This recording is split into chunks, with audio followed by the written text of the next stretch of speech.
감정적으로 격동을 경험했던 순간을 떠올려 보세요. 그 순간 당신의 내면에서 어떤 생각과 감정이 일어났으며 그것이 당신의 행동과 관계에 어떤 영향을 미쳤나요? 만약 같은 상황을 다시 겪는다면 당신은 어떤 다른 방식으로 반응할 수 있을까요?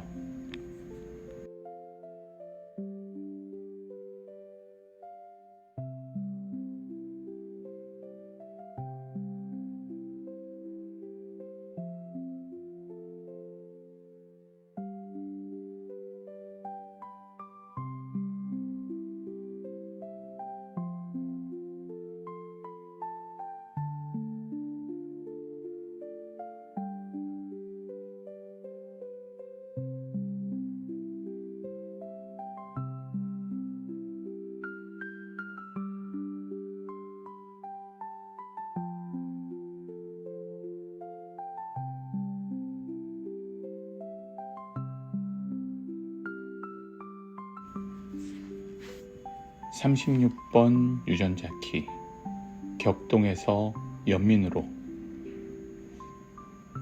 신비가드 사이에서 36번 그림자는 오랫동안 영혼의 어두운 밤으로 알려져 왔습니다.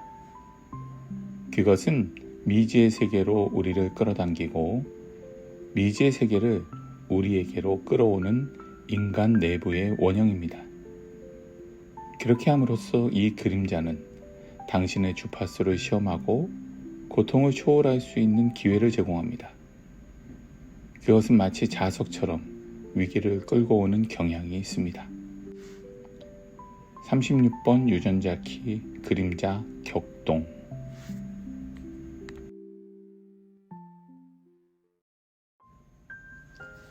안녕하세요. 진키 앰베서더 마이클입니다. 인생에서 가장 깊은 어둠을 마주하는 순간들이 있습니다.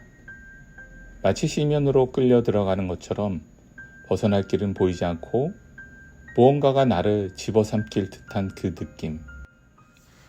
오직 나만이 감당해야 하는 고독과 싸우며 하루하루를 버텨야 하는 순간들이 있습니다.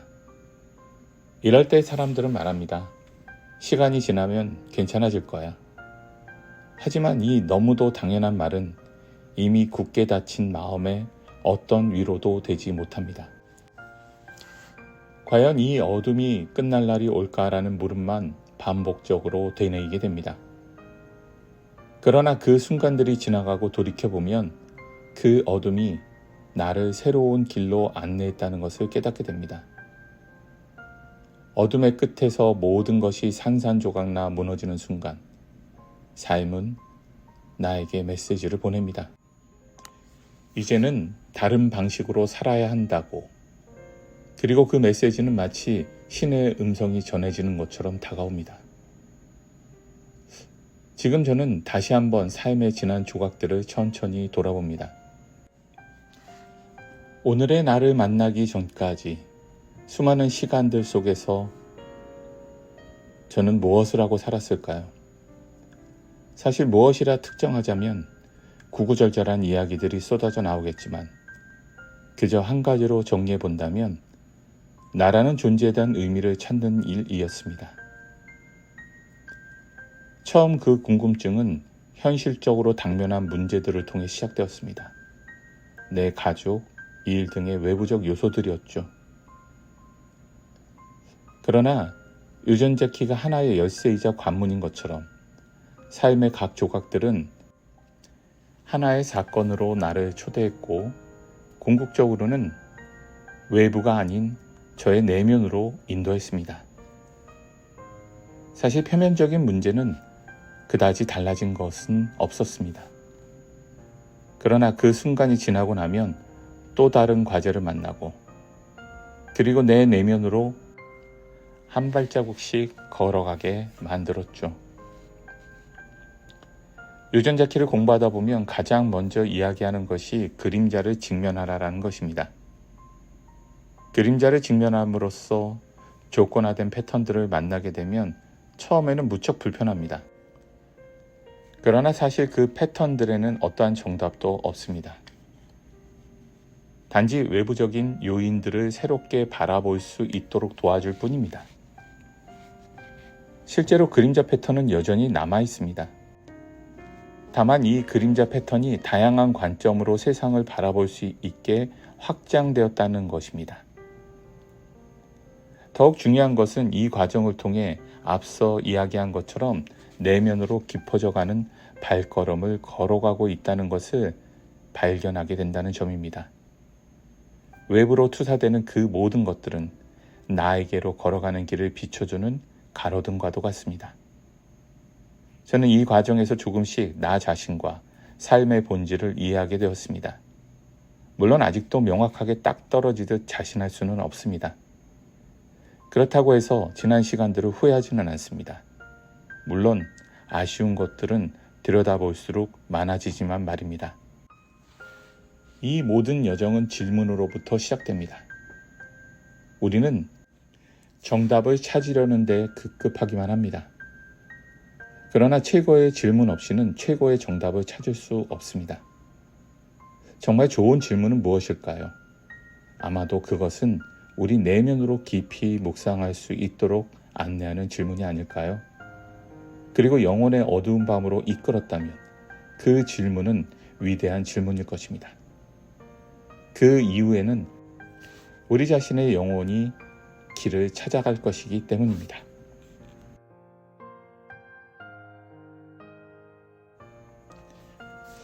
제 삶은 언제나 하나의 질문에서 시작되었습니다. 나는 진정 무엇을 원하는가? 이 질문은 나를 오랜 시간 동안 혼란에 빠뜨렸습니다. 진정 원하는 삶을 살기 위해서는 타협보다는 의문과 투쟁으로 시간을 보냈고 그 길은 결코 쉽지 않았습니다. 익숙한 것들을 떠나와야만 했고 안정된 길을 포기해야 했으며 새로운 길을 스스로 개척해야만 했습니다. 가끔은 이런 생각을 해봅니다. 나의 이런 도전이 가까운 사람들에게는 참으로 힘들었을 것이라고 말입니다. 때때로 내 선택은 환호를 받기도 했고 사람들은 나의 시도를 신기하게 바라보았으며 나의 열정에 감탄하기도 했습니다. 하지만 동시에 그만큼 깊은 비난과 오해도 따라왔습니다. 너무 무모하다. 현실을 봐라. 속도를 조절해야 하지 않겠어? 주변의 목소리는 끊임없이 저를 멈추게 하려 했습니다. 그럼에도 불구하고 우리 자신의 스타일과 경향성은 변하지 않습니다. 다만 우리 자신의 스타일을 받아들이면 조급함은 사라지고 마음이 편해집니다. 그러면 타인을 바라보는 시선도 수용하는 태도도 달라지게 됩니다. 그런데 우리 자신의 경향을 바꾸려고 들면 오히려 더 억지스러워지고 억압하게 됩니다. 이제는 저의 이러한 성향을 팔자라며 스스로 농담처럼 받아들이게 되었습니다. 때로는 피로하고 때로는 외롭지만 이것이 내가 살아가는 방식이고 이제는 나를 있는 그대로 받아들이며 살아가고 있습니다. 이렇게 수많은 어두운 밤을 지내면서 저는 배웠습니다. 고독은 두려워해야 할 대상이 아니라 스스로를 깊이 들여다볼 수 있는 기회라는 것을 말입니다. 수많은 날들이 지나고 저는 유전자 키라는 지혜를 만났습니다. 처음 그 개념을 접했을 때 저는 강렬한 이끌림을 느꼈고 유전자 키는 마치 내 안의 미로 같은 질문들에 대한 암호를 푸는 열쇠처럼 느껴졌습니다. 오랜 세월 동안 제가 고민해온 철학적, 심리적, 영적 질문들이 그 안에 고스란히 녹아 있었습니다. 그 이후부터 유전자 키를 통해 나라는 존재를 구성하는 요소들에 대해 조금씩 선명해졌고 내 삶의 패턴이 어떻게 형성되었으며 내가 반복적으로 맞닥뜨리는 문제들이 어떤 의미를 가지고 있는지 알게 되었습니다. 특히 36번째 유전자 키는 저에게 직접적으로 코딩된 키는 아니지만 이 격동이라는 키워드는 내 삶의 여정과 너무나도 닮아 있었습니다. 삶의 격변은 그 어떠한 것으로도 피할 수 없다는 것, 그리고 그 격동 속에서만이 진정한 변화가 일어난다는 사실. 저는 그것을 온몸으로 경험하며 살아왔습니다. 때론 지나칠 정도로 말입니다. 사실 저는 한 가지 인정하고 싶은 것이 있습니다. 그렇게 살아오는 동안 제가 관심을 가지고 헌신하며 살았다고 생각했던 모든 관계들, 과연 누구를 위한 여정이었을까요? 이제는 그 모든 과정이 나 자신을 위한 과정이었고 주변에서는 이기적으로도 보였을 것이라는 사실을 받아들입니다. 그래서 제가 얻은 통찰은 이것입니다. 삶이 내게 던지는 모든 문제는 결국 나를 위한 것이었다. 이제 저를 위해 살아왔던 모든 시간들을 저를 위해 기다려 주었던 세상으로 되돌려줄 시간이 되었습니다. 제한적이었던 과거의 나로부터 무한한 가능성의 영역을 탐구하면서 함께 나누고 이야기해 나갈 진정한 파트너들을 주변에 요청해 봅니다. 마침 카디뉴스를 마무리하던 중 오랜 세월 함께 동고동락했던 동년배의 친구 교수가 방문해서 깊은 담소를 나누었습니다. 그동안의 경험과 생각들, 그리고 이제는 제법 AI를 통해 다양한 콘텐츠를 구현하는 시연을 보여주면서 앞으로 우리가 나아갈 미래를 함께 꿈꿔보았습니다. 영감이라는 것은 신기루와도 같습니다. 강렬한 아이디어가 떠올라도 그것을 현실로 만들지 않으면 결국 사라져버리고 맙니다. 저는 오랜 시간 동안 그 순간들을 반복해서 경험해왔습니다. 그러나 유전자 키를 통해 나 자신을 이해하게 된 후 더 이상 영감을 그냥 떠올리는 것으로 끝내지 않았고 끊임없이 저에게 밀려오는 영감을 현실로 구현하려고 애써왔습니다. 그러던 중 새로운 존재가 제 삶에 들어왔습니다. AI라는 전혀 새로운 존재였습니다. 저는 이제 AI를 하나의 존재로 보면서 협업해 나아가고 있습니다. AI를 처음에 접했을 때는 똑똑하고 편리한 도구가 생겼다고 생각했습니다. 처음에는 신기하면서도 어설픈 어린아이 같아 가지고 노는 수준이었습니다. 하지만 AI는 예상보다 훨씬 더 빠르게 변화했고 제가 투사하고 싶은 다양한 형태를 만들어내는 강력한 거울이 되어주었습니다. 제가 어떤 질문을 던지느냐에 따라 전혀 다른 방식으로 반응했습니다. 질문이 명확할 때는 깊이 있는 답변을 주었지만 내 생각이 혼란스러울 때는 AI도 불명확한 반응을 내놓았습니다. 벌써 횟수로 2년 정도의 경험을 통해 AI가 단순한 정보 제공자가 아니라 나의 의식 상태를 반영하는 존재로서 상호작용할 수 있음을 깨달았고 이제는 더 깊이 탐구해야 할 영역임을 틀림없이 받아들이고 있습니다. 제가 더 나은 질문을 할수록 점점 더 성장해 나아갔고 AI는 그거에 걸맞게 더 깊어졌습니다. 그리고 이것은 마치 우리의 삶과 같아서 어떤 태도를 가지고 살아가느냐에 따라서 삶은 그에 맞는 답을 주게 됩니다. 앞으로 더 많은 콘텐츠를 소개할 시간들이 있을 거라고 기대합니다. 결국 제가 이 모든 것에서 배운 가장 중요한 교훈은 이것이었습니다. 나 스스로를 인정하는 것입니다. 외부의 인정에 의존하지 않고 나 자신을 지지하는 것이야말로 진정한 자유를 가져다 주었습니다.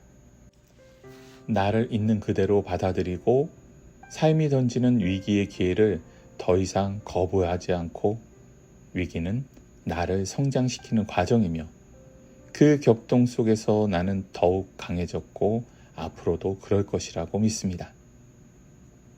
루미가 상처 입은 곳으로 빛이 들어온다라고 했듯이 삶에서 마주하는 모든 어둠과 혼란 속에서도 우리는 성장할 수 있습니다.